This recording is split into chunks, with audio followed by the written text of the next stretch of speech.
வணக்கம் நண்பர்களே, வாவாதியா இந்த படத்தை பற்றின விமர்சனம் பார்க்கலாம். அதாவது நலன் குமாரசாமி தன்னுடைய இன்டர்வியூவில் சில விஷயங்கள் சொன்னார்.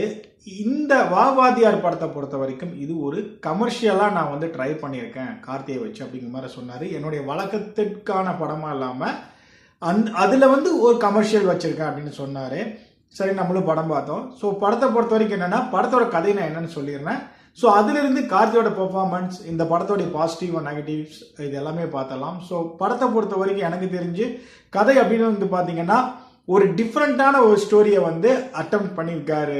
யாருன்னு பார்த்தீங்கன்னா நலன். ஸோ எனக்கு என்னென்னா, இந்த ஸ்டோரியே கொஞ்சம் ஆல்ரெடி எங்கேயோ கேட்ட மாதிரி இருக்குது. பட் இருந்தாலும் இதில் சில புதுமையான விஷயத்த கலந்துருக்காங்க. சரி, அது என்ன கதைன்னு சொல்லிடுறேன். சரி, ஃபர்ஸ்ட் இந்த படத்தோட கதை என்னன்னு பார்த்தீங்க அப்படின்னா, தாத்தா ராஜ்கரன், பேரன் பார்த்தீங்க அப்படின்னா நம்ம கார்த்தி. ஸோ கார்த்தி பார்த்தீங்க அப்படின்னா சின்ன வயசில் கால் ஒரு மச்சத்தோட எம்ஜிஆர் மாதிரியே அவருடைய நாள் அவருடைய நேரத்திலேயே அவர் பிறக்கிறாரு. ஸோ இது பார்த்தீங்கன்னா, அதாவது எம்ஜிஆருடைய மறைவை கேள்விப்படக்கூடிய ராஜ்கிரனுக்கு ஹாஸ்பிட்டலில் பேரன் பிறந்துட்டான்னு பார்க்கும்போது தான் அவருக்கு தன்னுடைய பேரன் எம்ஜிஆர் மாதிரியே கால மச்சத்துடனையும் அந்த நேரத்துக்கும் பிறந்திருக்காரு அப்படின்னு தெரியுது. ஸோ தெரிஞ்சோன்னு இவர் என்னன்னா, சரி நம்ம பையனை நம்ம பேரனை வாத்தியார் மாதிரி வளர்க்கணும், அவரை மாதிரி கொண்டு வரணும் அப்படின்னு சொல்லிட்டு அப்படியே எடுத்துட்டு போறாங்க.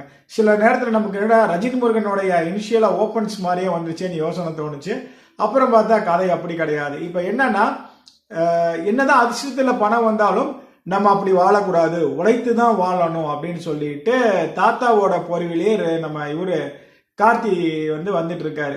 இவருக்கு ஒரு கடத்தை நீ எம்ஜிஆர் மாதிரி எல்லாம் நம்ம ஃபாலோ பண்ண முடியாது, தாத்தா சொல்ற மாதிரிலாம் கேட்க முடியாது, நம்ம தனக்குன்னு ஒரு வழியில போகணும் அப்படின்ட்டு இவர் பாத்தீங்கன்னா, ஆக்சுவலா இவர் ஒரு காப்பா இருப்பார், போலீஸா இருப்பாரு. என்னன்னா, நம்பியாரோடைய பாணியை தொடர்வார். என்னன்னா, அராஜகம் பண்றது, கெட்டது பண்றது, டார்ச்சர் பண்றது, கிட்டத்தட்ட ஒரு வில்லன் கெட்டப் மாதிரி வேலைகளை பண்ணிட்டு என்ன பண்ணுவாருன்னா, பணம் சம்பாரிச்சுட்டு சுத்திட்டு இருப்பாரு. பட் இருந்தாலும் அதுல சில எத்திக்ஸ் இருக்கும். என்னன்னா, இவர் என்னதான் கெட்டது பண்ணாலும் எது பண்ணாலும் கடைசியில் அது ஒரு நல்லது இருக்கும். ஸோ அந்த மாதிரி பண்ணிட்டு இருப்பாரு. ஒரு கடத்துல இவர் பண்ணக்கூடிய விஷயமே இவருக்கு பேக் ஃபயர் ஆயிரும். பிகாஸ் நம்ம அதாவது நம்பியார் மாற பண்ற விஷயம் இவருக்கே ஒரு பேக் ஃபயர் ஆகும். அதுக்கப்புறம் திருப்பி தன்னுடைய பேரன் நம்பியாரா இருக்கவன நம்ம தாத்தா திருப்பி நல்வழிப்படுத்தினாரா, அதாவது இவர் எம்ஜிஆரா மாறினாரா அப்படிங்கிறதா இந்த படத்தோடைய கதை. ஸோ இந்த கதைன்னு சொல்லும் போதே ஓரளவுக்கு நல்லா தான் இருக்கு கேட்கறதுக்கு. இந்த படத்தோடைய ஒரு சூப்பரான விஷயம் பாத்தீங்க அப்படின்னா, எம்ஜிஆர் ஃபேன்ஸ் டெஃபினட்டா பாத்தீங்கன்னா ஓரளவுக்கு இன்ட்ரெஸ்டிங்கா நீங்க உங்களை எங்கேஜிங்காக வச்சுக்கும். அதுல எந்த வித சந்தேகமும் கிடையாது. அதே நேரத்தில் பாத்தீங்கன்னா, இந்த படத்துல இன்னொரு விஷயம், ஃபர்ஸ்ட் ஹாஃபை பொறுத்த வரைக்கும் நமக்கு கதையை புரிஞ்சு டிராவல் பண்ணி வர்றக்கே டைம் எடுத்துக்குது. இருந்தாலும் ஃபர்ஸ்ட் ஹாஃப்லயும் நமக்கு பாத்தீங்கன்னா அவ்வளோ பெரிய கிளாரிட்டியா கிடைக்கல.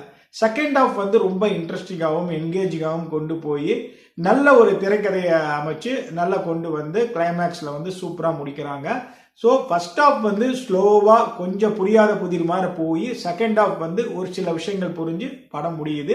ஆனால் ஓவராலா படத்தை முடிச்சு வெளியே வரும்போது நமக்கு ஒரு கன்ஃபியூஷன்ஸ் என்னன்னா, இந்த படம் என்னடா என்னதான் சொல்ல வராங்க, என்ன ஏது, ஒன்னும் இல்லப்பா, கெட்டவனா வாழாதான் நல்லவனா வாழு, கெட்டவனாதான் நீ வாழணும்னு நினைச்சோம்னா திருப்பி நல்லவனா, அதாவது கெட்டவனா இருக்கும்போது என்னென்ன பேக் ஃபயர் ஆகும், அதுக்கு நான் நல்லவனாவே வாழணும் அப்படிங்கிற ஒரு சிந்தனையான ஒரு விஷயத்த வச்சுக்கிட்டு அதே நேரத்தில் உள்ளுக்குள்ள நிறைய கமர்ஷியல் எலிமெண்ட் வச்சிருக்காங்க.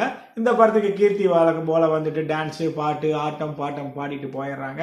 அப்புறம் கார்த்தி இந்த படத்துக்கு வில்லன் எல்லாம் பெருசா எதுவுமே கிடையாது. ஓகேங்களா? ஸோ இந்த படத்தை பொறுத்த வரைக்கும் one time decent watchable entertain பண்ணிட்டு வரலாம். எனக்கு தெரிஞ்சு இந்த படம் ஃபேமிலி ஆடியன்ஸை ஓரளவுக்கு நல்லாவே கவர் பண்ணும். ஐ எம் பிரிட்டி ஷூர் வாவாதியார் கண்டிப்பா ஒரு டீசென்டான ஒரு மூவியா ஃபேமிலி ஆடியன்ஸ்க்கு இருக்கும் அப்படிங்கிறதுல எந்த சந்தேகமும் கிடையாது. தேங்க்யூ.